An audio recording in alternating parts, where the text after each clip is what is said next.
This magic card has just spiked 480%, and chances are it's not done yet.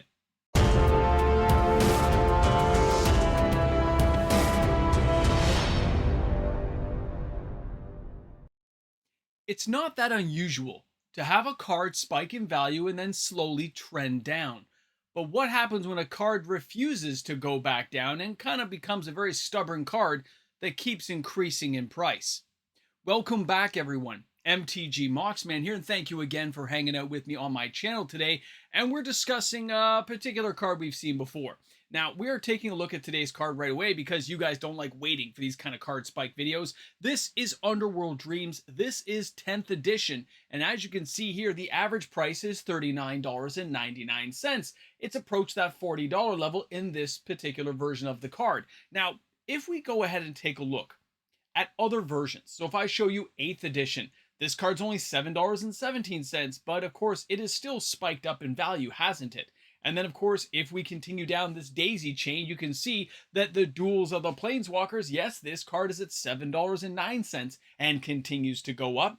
And then let's take a look at our last one here, and that is going to be the average price of $3.33 because it's from Theros Beyond Death, not one of the most desirable copies of the card in terms of artwork, but yes, it's still gone up in price, and this hasn't really ended, has it? The more we're taking a look at these particular cards, the more we are seeing the same trend. And this trend is that we're not done. These cards continue to have value and continue to go up in price, and the overall supply of Underworld Dreams is being drained from the market.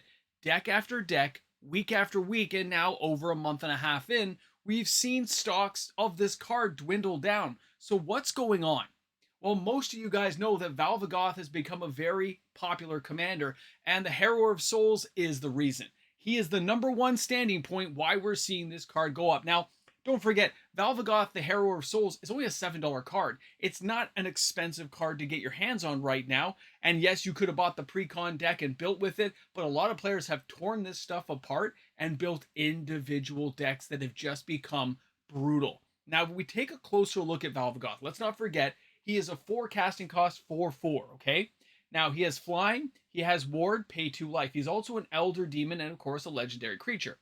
Whenever an opponent loses life for the first time during each of their turns, put a +1/+1 counter on Valgavoth, Harrower of Souls, and you draw a card. So this is going to be one of those cards that hits everybody, okay? Because it's going to take a turn, hit them, take a turn, hit them. Because every time they draw, they're taking damage. All right, now, let's take a look here. Underworld Dreams, this is the original copy, by the way, from Legends, and I'll tell you why I'm showing this card in a second. Now, if we look at Underworld Dreams, 3 black casting cost. Underworld Dreams does 1 damage to opponent for each card he or she draws. So if they draw 10 cards, they're taking 10 damage. You can see how this all works out, and it continues down that daisy chain of events, making Valgavoth even bigger. So that's where we're at. That's what's happening. That's the thing in the nutshell of why this card is spiking. Now, again, there are other versions that are still relatively cheap and affordable for players out there to buy, so I do recommend taking a look at the less expensive copies, but they're all going up in price. Now, the reason I shared with you guys the older version, the original OG version of Underworld Dreams, is it has been unaffected. It is not going up in price. It is actually trending down. Now, if I show you this card, take a look at this for a second.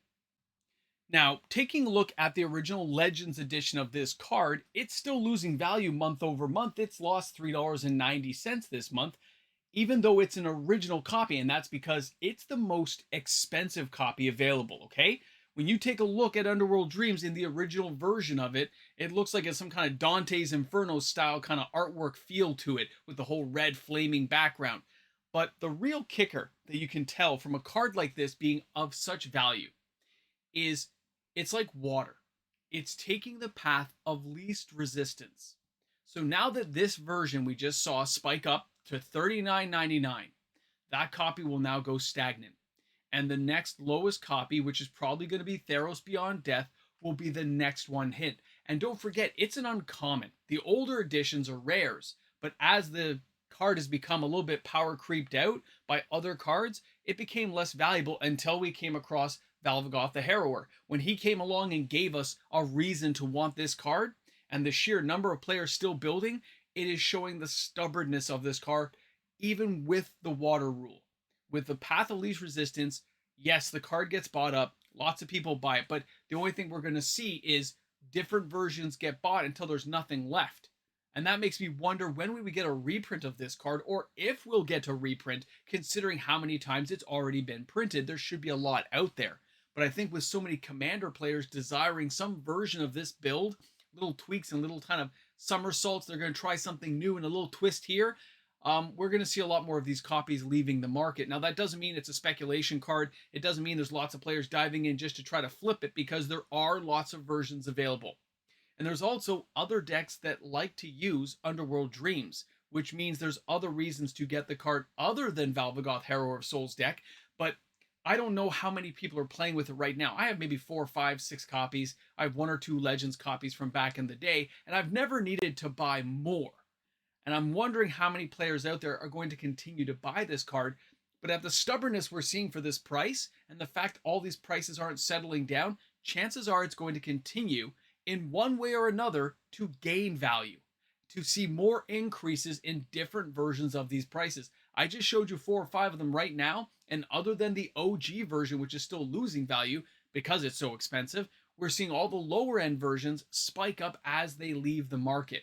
And of course, the most sought after artwork, those versions go first, and then we're going to get the less beautiful artwork get bought by players who just want the mechanic to work on their card, and they'll hope the prices settle down at some point that allow them to buy a different version. And then it gives you that whole side table event where you're like, if this card becomes really popular, and if the prices actually hold for a long period of time, Wizards of the Coast will reprint it and maybe give us a whole new funky artwork that we can all appreciate and enjoy, which could give a whole second life to what we're going to see with this card. Either way, this is something I wanted you guys to know about, because as this version went up, other versions are creeping up as well. You guys let me know if you've been buying copies of this card. Let me know what you think is going on in this market space as the spike on this card continues, and we will check in with this card over a longer period of time just to see how affected the market's going to be. Thank you again for hanging out with me on my channel today. And if you made it this far in the video, don't forget that if you enjoyed today's content, to like and subscribe to my channel. Turn on your notification bell. I put out new content every single day, and I look forward to seeing you guys tomorrow with another video. Hey guys, a big shout out and thank you to all you Underworld Dream viewers out there wondering what's going on, because right now you're looking at the patrons.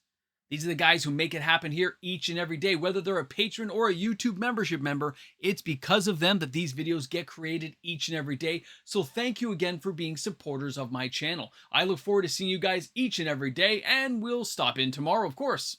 Okay, we're here at the end. This is the moment.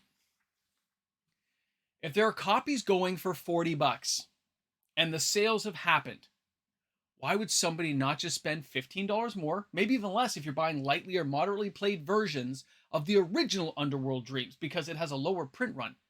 It's original, it's a rare from Legends, and it actually has that bling effect with the black border and the original artwork on it, and the fact it's from like 1994. Like, this isn't something to ignore, and people just don't seem to realize with the prices that close, you might as well go for an OG version, right? This is what the Ramble Jamble is all about, making sense of things that don't make sense. I understand if you go for a Theros Beyond Death copy for $5. I get it. That makes sense to me. You just want to have a version to play with Valgavoth the Harrower, and you're having a good time. But if you want some bling effect, and by the way, new artwork on this card could be really awesome, depending on how they did it. But if you just want to get a real bling effect that you know is rare and hard to come by, that's why you go for the Legends copy as it drops in price. Who knows where this is going to go? Now, I have played against this deck numerous times now, and I have died a lot. And there are various ways that I've died to this thing. I have played against this card when it's not even the commander. I've seen this thing put together in blue decks where they make you draw tons of cards to every player. And you're just like, what's going on? But you know what? That's the fun of it. And I think that's the twist we're seeing as people try different versions of it, to try different ways of meshing this thing together into some killer combination. And I love it. I think it's amazing. I don't mind if I get blown out. It's the attempt that I enjoy. I hope you guys do too. Have you guys played against different versions of this yet? You gotta let me know. We're here at the end. You guys made it this far, so you know exactly what I'm talking about. Guys, I don't know what else to say. other than I'm out of coffee. I was watching an old thing. What was that? What was that song called? Hold on, hold on. What's this thing called again? I remember this from back in the day. Where is it? Where is it? Hold on. I lost it. I turned it off trying to find it. See what you made me do? No coffee makes the Mox man a sad boy. Sad.